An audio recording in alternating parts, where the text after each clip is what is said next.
Well, as we speak, reaction is pouring in on social media to President Trump's first speech to Congress in his second term. Lots of ground covered. Several moments we've never seen before during a speech like this. Lots of headlines that will be generated for tomorrow morning. Joining me now to break it all down are Democratic strategist Jeff Hayden and former Republican Majority Leader of the Minnesota Senate, Amy Koch.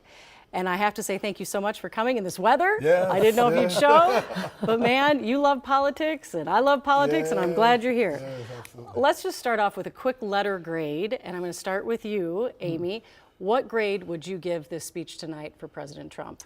You know, I'd have to give it around a B. It was a lot of the greatest hits, and not a lot new, but he had a few lines that I really loved. He talked about we didn't need stronger immigration legislation, we just needed a new president. That was a winner. And I also think that he gave us some really good new information about Ukraine. So I would give that an A. The rest of the speech was a lot of the stuff we already have heard, probably 10 times. All right, Jeff? Yeah, I probably would give him much more. I mean, maybe probably a D for substance in terms of not saying anything new and not having any pathway, and probably embellishing a lot of things that are going on today. The price of eggs, what the tariffs are really going to do. Legislators are super worried about that.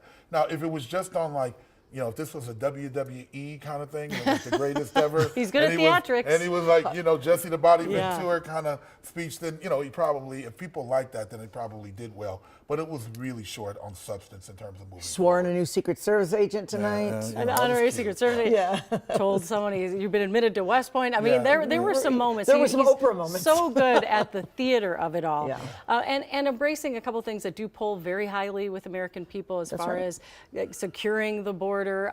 But tariffs, I think, are worrying everyone, not just legislators, right? We heard the CEO of Target today saying he's concerned about it. He didn't touch on it for a very long time, probably understandably so. Any predictions of what's going to happen with that? I mean, first, Commissioner Lutnick said tomorrow they might go away. Yeah, I don't think the tariffs actually go into place. I think this has been negotiating. I think he's going to cut some deals with Canada and Mexico, and typical Trump fashion. And I don't think we're going to get him. He's telling the farmers to hold on. They really can't, right? Well, that was an interesting line. We said farmers are going to have so much fun. I bet a lot of farmers here in Minnesota are wondering when and how. That's right. And like when you make those pronouncements that not only say the tariffs to Mexico and the tariffs to Canada, he said there's going to be tariffs all across the country. I mean, all across the world. Like, if they're going to be reciprocal tariffs. So he sent this message all across the world. I think that the markets, I'd like to see the overnight markets in Europe, but certainly today the markets we're taking, people are really worried. We've heard from farmers that are selling commodities to the government on the USA aid. You might not like the policy, but there was an economic kind of a tunnel or a river that people were using, if you will. I think that folks are really worried about this, and I don't know how he walks that back. Yeah, but he did, like we said, talked about a lot of popular things too, getting rid of fraud and waste, even if people don't agree with how he's doing it. The border. There's hard to deny the success. I saw Jim Warner, Democrat from Virginia, talking about, look, it's hard to deny the success of the border. We should celebrate that.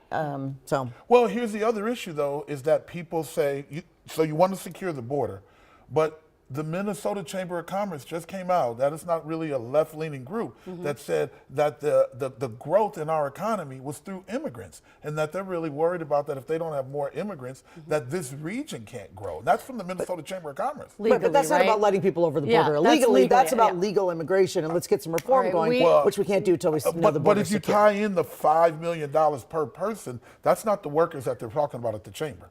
All right, well, much more to discuss, obviously, much more tomorrow. We have opinions. Thanks so much for coming in tonight to talk Thanks with us. for having us. Appreciate it. All right.